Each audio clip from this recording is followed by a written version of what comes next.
Assalamualaikum warahmatullahi wabarakatuh. Sahabat TV 10, bahagia rasanya bisa menjumpai Anda kembali melalui program Bincang Psikologi Persembahan TV 10. Bersama saya Carla Ratna, hadir juga bersama psikolog kita. Beliau adalah seorang psikolog sekaligus juga seorang dosen di Fakultas Psikologi Universitas Muhammadiyah Surakarta. Ada Pak Setio Purwanto. Assalamualaikum Pak Setio. Waalaikumsalam warahmatullahi wabarakatuh. Sehat ya Pak? Alhamdulillah. Sehat. Kali ini kami berada kembali di Padepokan Patrap Surakarta milik Pak Setio Purwanto. Ini kebetulan juga berhadapan dengan rumah ya Pak? Iya. Jadi enak kalau ada tamu mau diterima di rumah atau di Padepokan Pak. Tergantung kepentingannya ya Pak. Kalau untuk konsultasi di rumah itu kebetulan ada ini ya Pak? Ruang konseling. Ada ruang konseling. Kalau di Padepokan ini untuk ya ini terapi juga. Jadi tergantung kepentingannya. Baik, sahabat TV 10, seperti biasa selama kurang lebih 30 menit kita akan membahas tema-tema yang menarik seputar dunia psikologi. Nanti Anda juga bisa berpartisipasi, silahkan ke nomor WhatsApp yang tertera di layar untuk menyampaikan apa sih yang Anda rasakan atau ingin curhat atau keluhan Anda atau apa tema yang ingin dibahas. Silahkan kami undang Anda untuk berpartisipasi ke nomor WhatsApp yang tertera di layar. Sedangkan untuk kesempatan kali ini kita akan membahas satu tema yang saya yakin di antara sahabat TV 10 banyak sekali yang sudah menggunakan media sosial. Iya. Ya, muda, tua, banyak yang kadang ketergantungan ya Pak dengan media sosial. Nah, kita akan bicara tentang dampak media sosial pada kesehatan mental. Bagaimana media sosial ini mempengaruhi diri kita dan kesehatan mental kita, terutama di kalangan ya remaja atau mungkin ya dewasa pun juga terdampak kok ya Pak ya dari media sosial ini. Ini yang akan kita bicarakan karena kita sendiri tidak bisa dipisahkan dari yang namanya media sosial. Di satu sisi keberadaan media sosial ini bisa membantu untuk mengembangkan keterampilan komunikasi ya Pak ya. Bisa juga menambah pertemanan, bisa juga mengajarkan tentang bidang minat dan juga berbagi pemikiran dan ide. Tetapi di sisi lain media sosial ini memiliki dampak negatif, termasuk resiko penyakit mental. Waduh, ini yang perlu kita pertanyakan pada Pak Setio. Lalu bagaimana nanti juga mengatasi dampak media sosial ini yang ternyata berdampak pada kesehatan mental, Pak Setio? Iya. Di handphone atau di gadget ya, atau di komputer itu kan ada semua gitu loh. Betul, fiturnya komplit. Fiturnya komplit ya. Tinggal diunduh aja. Nah, kita punya handphone itu apa aja ada gitu. Nah, tentu ada yang bersifat membuat apa kita lebih sehat mental. Tapi ada juga yang akan menyebabkan kita tidak sehat mental. Meningkatkan resiko gangguan mental ya? Akhirnya akan meningkatkan resiko gangguan mental. Ya contohlah misalnya dia mengalami gejala-gejala aneh, gejala-gejala psikis yang mungkin kok sering nangis sendiri, kok ini, terus kemudian dia cari-cari sendiri gitu. Cari-cari di internet. Oh iya, browsing. Kenapa ya? Oh kok ciri-cirinya kok sama-sama schizophrenia ya? Wah jangan-jangan saya schizophrenia. Self-diagnose. Self-diagnose. Padahal kemungkinan kita belum sampai ke sana ya kan? Nah itulah. Jadi dia melakukan satu mencari pengetahuan sendiri tanpa ada satu yang mendampingi atau dikonsultasikan, akhirnya memberikan judgement, labeling pada diri sendiri. Tentu ini akan berakibat tidak baik. Nah, kalau kita ngelihat orang yang susah tidur, ya kan, ketika dia susah tidur, kalau ditanya, kalau susah tidur apa yang dilakukan? Mainan HP. Mainan HP. Nah ini scroll. Tentu ini tidak menyehatkan ya. Tidak menyehatkan. Kalau pengen tidur ya jangan mainan HP gitu loh. Ya cuci piring atau cuci pakaian atau ngepel lantai gitu, malah nanti ngantuk. Olahraga gitu ya. Pokoknya menghabiskan energi ya Pak. Nah berarti gadget ini kan menimbulkan dampak yang negatif, ya kan? dampak yang negatif yang menyebabkan semakin nggak bisa tidur. Saya kira tidak hanya itu aja, konten di dalam apa yang dia lihat itu akan berpengaruh dalam dirinya. Betul. Contohlah misalnya begini, unsur kecanduan ya. Ini maaf, kecanduan pornografi. Nah, dia akan selalu, namanya kecanduan ya, dia akan selalu melihat konten-konten yang negatif, yang bersifat pornografi. Dan sehari pasti dia harus meluangkan waktu. Kalau enggak tuh, nah tentu paparan pornografi itu akan menimbulkan sebuah perubahan perilaku atau menimbulkan sebuah perilaku tertentu yang merugikan kan gitu.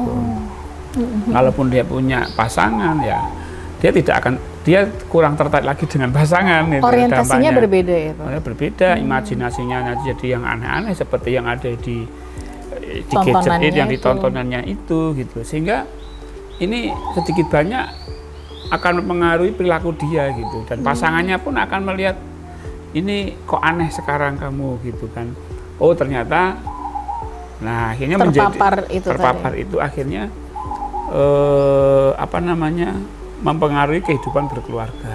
Nah, ini dampak-dampaknya itu sebenarnya banyak sekali, selain juga menimbulkan hal-hal yang positif itu juga banyak juga gitu loh. Cuma kalau kita salah, itu akan menimbulkan problem psikis. Ya. Kemarin sudah pernah kita bahas kayaknya yang tentang apa itu FOMO. Oh iya. Ya, fear of missing out itu ya. Fear of missing out, ketakutan tertinggal pencapaian. Ya, tertinggal ini. Media sosial ya. Media sosial ya. Misalnya saya ini ngikuti satu channel YouTube misalnya, wah dia itu mungkin setiap 5 jam atau itu selalu bikin konten baru misalnya. Ini kan, wah gitu loh. Jangan sampai ketinggalan. Jangan sampai ketinggalan. Gitu. Harus yang paling pertama. Yang pertama. Like dan komen ya. Kalau dia tertinggal itu muncul kecemasan. Nah, ini kecemasan ini kan sudah, ketakutan ini kan sudah dampak negatif ya. Nah, itu baru psikis ya, belum fisik, ya kan? Ada ke fisik juga Pak? Oh iya kan, kelelahan mata misalnya. Oh iya, ya. Minusnya tambah banyak. Minusnya tambah banyak, kelelahan mata, baca sambil tidur, nonton sambil tidur. Anak-anak itu kan nontonnya pakai HP yang kecil ya. Kalau HP kecil itu kan agak gini ya, namanya HP kecil ya. Nah, beda dengan tablet agak besar. Nah, fokusnya kan iya, kadang sampai lupa berkedip juga. Nah, itu membuat mata lelah tanpa disadari, dipaksakan, akhirnya menimbulkan problem fisik di mata. Oh iya. Ya kan, belum itu kalau orang dewasa ya, misalnya terlalu lama di depan gadget atau di depan komputer atau ini ya lelah leher, bahu. Wah, banyak keluhan ya. Udah. Tapi kalau yang kecanduan, anak-anak yang kecanduan tuh yang SMP, SMA kecanduan game misalnya, ya lupa makan, lupa belajar, lupa ibadah, ya apalagi sholat. Ya kalau disuruh untuk berhenti marah karena sedang kalau lagi asik-asiknya, bahkan disapa pun, ditanya apapun jadinya marah. Itu juga efek ya dari. Betul. Karena dia sedang asik gitu, kan dulu marah dia. Karena baru fokus ke gamenya itu kan. Nah, kalau untuk yang sedang menjadi siswa atau belajar, itu tentu akan mengurangi konsentrasi ya, kemampuan fokus, kemampuan berpikir, kemampuan itu banyak terganggu dengan konten-konten. Oh iya. Konten-konten di YouTube, konten-konten di TikTok, yang sering Instagram, dia lihat gitu loh. Nah, itu tentu akan merugikan secara akademis ya. Ya. Walaupun juga sekarang kalau kita lihat ya perkembangan anak itu dari sisi bahasa, wah. Oh iya, betul. Tahu-taunya karena nonton YouTube atau nonton konten-konten komunikasinya. Kita pakai bahasa baku loh. Sampai bahasa baku sampai seperti yang ditonton gitu loh. Terkontaminasinya sampai segitu ya, Pak ya. Iya. Nah, tentu maka dalam tema kita ini tentang digital detox itu kan, detox itu kan berarti kan pengurangan ya. Detoksifikasi itu kan untuk mensterilkan atau mengurangi unsur-unsur digital dalam kehidupan itu kan. Terutama yang berpengaruh pada kesehatan mental dan juga fisik itu tadi. Iya. Nah, ini pentingnya digital detox ya Pak. Digital detox ini sangat penting untuk mengurangi atau mengantisipasi munculnya problem-problem yang ditimbulkan. Ya, yang ditimbulkan. Soalnya kalau dibiarkan kan semakin parah ya Pak, malah justru. Nah, semakin parah. Mengganggu perilaku juga Pak. Mengganggu perilaku juga itu pasti. Ya, maka ini tentunya kalau terjadi pada kita ini orang dewasa, ya kita harus bisa mengatur diri kita sendiri gitu kan. Tapi kalau itu pada anak-anak, ya berarti orang tuanya yang harus berperan.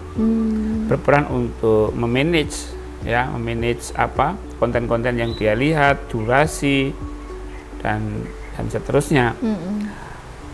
Nah, tentu kita bahas yang dewasa aja lah ya. Kalau anak-anak kan sudah ada kan? Sudah ada bincang psikologi anak bersama Psikologi Bunda Karika. anak, Ya. Kalau ini kapasitasnya dewasa ya dewasa. Pak ya? Ya, maka dalam konteks kita sebagai orang dewasa itu harus kita melihat diri kita sendiri ini gitu loh. Apakah kita ini termasuk yang sudah berlebihan atau tidak gitu? Nah, kita yang paling tahu sudah berlebihan atau belum dalam penggunaan media sosial, terutama yang pengaruhnya terhadap kesehatan mental ataupun fisik ya Pak ya. Nanti bagaimana penerapan digital detox untuk kita agar memfilter ya Pak istilahnya? Iya, mengurangi lah ya dampak buruk dari media sosial itu. Akan kita bahas setelah jeda, jangan kemana-mana, tetap di Bincang Psikologi dari TV10. Kami segera kembali.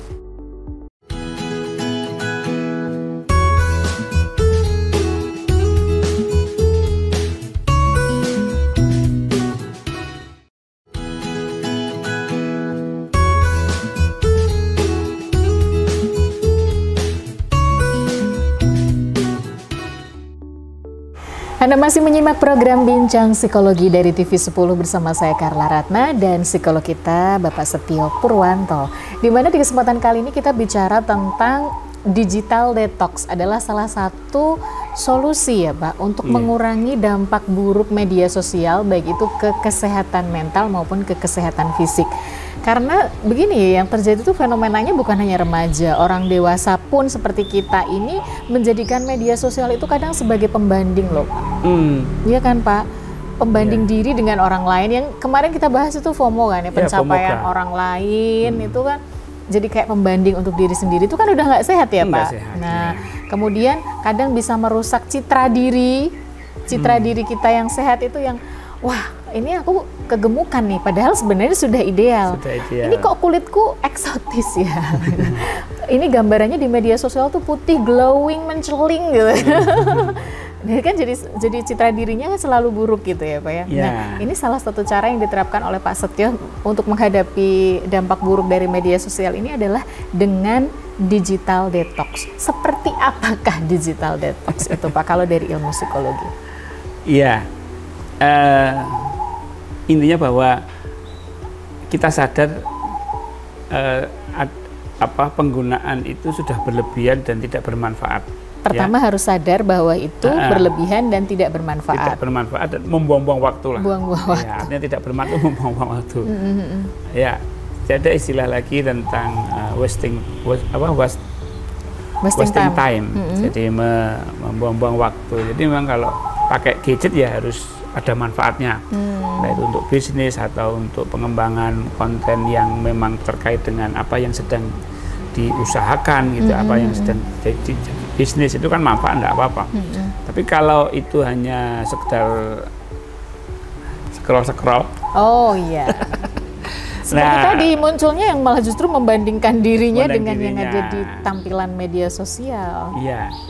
Nah itu kalau sampai menghabiskan waktu berjam-jam ya di tempat tidur sambil rebahan, itu saya kira perlu untuk melakukan digital detox ya. Ya nah selain sadar juga kita harus tahu tujuan untuk digital detox itu. Tujuan kita itu apa gitu. Ya kalau kita memang membuang-buang waktu, tujuannya adalah untuk tidak membuang waktu. Waktuku terbuang sia-sia hanya scroll postingan orang gitu loh. Ya. Jadi saya jadi ini malah konsumen dari postingan mereka gitu. Jadi kita menganggap bahwa kita itu jadi objek gitu, bukan menjadi subjeknya. Ya, itu akan menimbulkan satu kesadaran. Oh iya ya, saya jadi objeknya dia ya. Kan nggak mau gitu. Orang itu jadi objek kan nggak mau, pengen jadi subjek gitu loh. Maka batasilah untuk menonton postingan dari orang lain gitu, ya kan? Jadi tahu tujuannya itu. Kalau detail dikurangi tapi nggak tahu tujuannya, nanti malah inginnya malah tambah pengen, semakin dilarang malah semakin. Iya, ya. Apalagi postingan-postingan kan sekarang itu banyak ini ya Pak ya. Contohnya selebgram itu kan di endorse. Tujuannya memang untuk kita tonton dan kita terpengaruh, kemudian membeli produknya itu lah. Kalau sudah teracuni oleh media sosial yang seperti ini kan, bukan hanya ke mental, boros juga ini. Finansial kan gitu ya. Finansial. Nah ini yang harus sadar dan tahu tujuannya. Tujuan yang kedua, ketiga ya mungkin itu tadi agar tidak boros ya. Agar tidak boros. Karena memang ujung-ujung dari konten-konten itu pasti kan uang gitu kan. Iya, tujuannya marketing Pak. Marketing. Kalaupun tidak bandwidth yang sudah kita keluarkan, bandwidth apa namanya kuota internet kita, ya kena iklan yang masuk itu kan. Iya benar. Dan kita gampang terpengaruh kalau memang itu dibuat untuk mempengaruhi kita agar dia beli gitu ya. Nah itu juga akan merugikan dan kita harus tahu bahwa tujuan saya tetap itu untuk itu. Gitu. Kemudian setelah tahu tujuannya kita buat rencana. Jadi rencana itu misalnya dari maghrib sampai isya saya nggak akan pegang HP. Misalnya maghrib sampai isya. Oh, membatasi. Nanti setelah jam 10 atau jam 9 sampai subuh misalnya saya nggak akan pegang HP. Saya matikan HP saya. Nah, terus apa lagi misalnya? Dibuat rencana lah, plan. Oh, gitu ya. Dibatasi sendiri. Membatasi sendiri. Diatur gitu ya. Karena sudah tahu tujuannya kan. Berarti saya harus membatasi diri saya sendiri.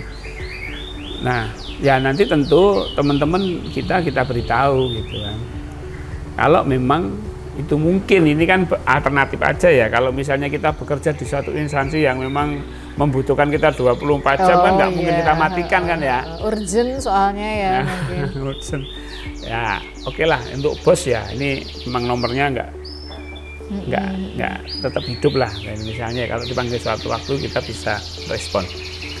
Nah, tentu kita tidak hanya membuat rencana kemudian meninggalkan gadget ya, kita harus membuat sebuah aktivitas alternatif. Ya kan? Atau alternatif itu misalnya tadi. Soalnya kalau enggak tuh kalau cuman bengong aja itu balik lagi, Pak. Daripada gabut. Iya, daripada gabut, scroll lagi gitu. Nah, harus ada aktivitas gitu. Aktivitasnya ini ya apa yang suatu hal yang lebih produktif gitu loh. Ya taruhlah misalnya nyapu lantai, aku dari maghrib sampai isya nggak pegang HP, ngapain? Nyapu lantai, ngaji, zikir kan gitu ya. Nah, saya nggak akan pegang HP. Nah nanti saya tidur itu jam 10, berarti jam 9 saya nggak pegang HP. Nah itu akan membuat ketergantungan terhadap digital itu akan berkurang ya kan, berkurang ya, kecuali kalau memang dia bekerjanya di digital ya. Ya sebagaimana lagi, karena sekarang orang banyak ya orang bekerja harus dengan handphone gitu ya, sistem remote juga kadang kan begitu ya. Kemudian juga di gadget kita itu kan banyak aplikasi, jadi kita ingin apapun itu bisa kita unduh, yang bersifat hiburan, yang produktif, ya itu bisa ada semua kan itu. Nah kita harus selektif gitu loh, mana aplikasi-aplikasi yang itu hanya bersifat hiburan, yang bersifat tidak produktif itu sebagian kita delete saja, kita uninstall gitu. Ya ini untuk mengurangi stimulasi agar kita bisa lebih agar kita bisa mengurangi interaksi kita dengan media sosial, dengan HP, dengan handphone tadi. Kalau kita banyak aplikasi game, aplikasi hiburan itu kan otomatis kan keinginan untuk bosen yang ini ganti yang ini aplikasi, ganti yang ini gitu. Nah itu dihapus saja, dihapus kan. untuk mendownload lagi kan butuh waktu ya, sehingga itu jeda itu kan membuat males gitu lah.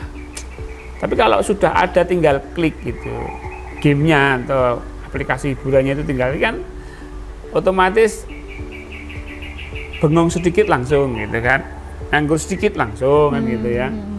Nah tentu ini akan nantinya akan gagal di dalam melakukan ya kan digital detox ini. Dan yang terakhir itu coba libatkan orang lain gitu loh. Jadi maksudnya begini, bukan melibatkan untuk melarang, jadi lebih pada punya satu komunitas tempat sharing untuk mengurangi digital ini seperti apa. Nah, atau teman-teman yang bisa diajak untuk beraktivitas bersama-sama. Oh, jadi bisa mengalihkan dari HP itu tadi ya? Tentu yang namanya orang main handphone itu kan memang sebenarnya ada unsur sosialnya ya, interaksi misalnya.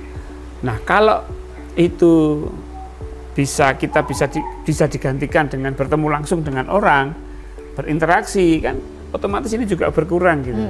Harusnya. Tapi kadang kan ketemu orang handphone semua, kayaknya deket malah kelihatan jauh. Nah, mendekatkan yang jauh, yang deket justru jadi jauh. Nah, makanya kalau betul-betul ingin digital detox itu ya bertemu dengan orang-orang yang sama-sama nggak pengen mengurangi handphone gitu. Oh, tujuannya sama dulu. Ya, kita ketemuan di sini tapi nggak boleh bawa handphone. Kita ngobrol fokus gitu misalnya ya. Dibuat sebuah komunitas. Ya. Itu beberapa hal yang memang pada hal-hal tertentu kita itu memang harus sudah mengurangi. Ya, kecuali tadi saya sampaikan kalau memang bekerjanya memang pakai digital ya karena itu produktif tidak masalah sih ya, memang zaman sekarang itu kan produktif tidak mengganggu kesehatan mental ya. Walaupun efek dari fisik karena terlalu lama di depan komputer tetap ada efeknya ya. Makanya itu juga bisa diantisipasi dengan misalnya olahraga atau stretching itu harus dipelajari biar berinteraksi lama dengan gadget itu bisa tercegah hal-hal negatif yang baik diakibatkan untuk mental maupun fisik. Oke, baik. Ya. Itu dia bicara tentang digital detox, apalagi untuk kita yang sudah kecanduan media sosial, sudah kecanduan handphone ya. Digital detox ini perlu diterapkan kayaknya. Sebelum kita akhiri Pak Setio, ada yang mau disampaikan dulu untuk sahabat TV 10? Iya, sahabat TV 10 yang namanya gadget ini memang sudah menjadi kebutuhan ya. Kalau sudah punya istri ya ini istri kedua biasanya gitu sampai justru pertama Pak, bangun tidur yang dicari tuh gadgetnya dulu loh Pak, bukan istrinya dulu. Bukan istrinya dulu. Iya. Jadi tentu ada dampak negatif dari penggunaan handphone. Saya kira kita sudah bahas, maka kita harus bijak, harus tahu tujuannya, harus lebih produktif sehingga dampak-dampak negatif yang ada pada handphone itu bisa kita minimalkan. Oke. Baik, sahabat TV 10, digital detox adalah proses mengurangi penggunaan perangkat digital seperti smartphone, komputer, dan juga media sosial, tentu saja untuk mengurangi stres ya Pak Setio ya. Dan yang jelas meningkatkan kesejahteraan mental dan fisik. Nah, untuk memulainya seperti yang tadi disampaikan oleh Pak Setio, tetapkan batas waktu penggunaan perangkat, luangkan waktu untuk aktivitas offline, dan ciptakan rutinitas yang seimbang antara waktu online dan juga offline Anda. Mari sehat mental dan fisik pejuang mental health. Terima kasih ilmunya Pak Setio. Sama-sama. Semoga bermanfaat untuk sahabat TV 10. Jangan lupa juga sahabat TV 10 untuk mengirimkan curahan hati Anda atau apa yang ingin disampaikan. Mungkin Anda memiliki permasalahan apa, silahkan ke nomor WhatsApp yang tertera di layar. Saatnya saya Carla Ratna, Pak Setio Purwanto selaku psikolog kita dan juga seluruh kru yang bertugas dalam program Bincang Psikologi dari TV 10 untuk undur diri dan kita berjumpa kembali insya Allah di lain kesempatan. Pastikan Anda selalu bersama kami di TV 10, inspirasi dan edukasi. Assalamualaikum warahmatullahi wabarakatuh. Sampai jumpa. Waalaikumsalam.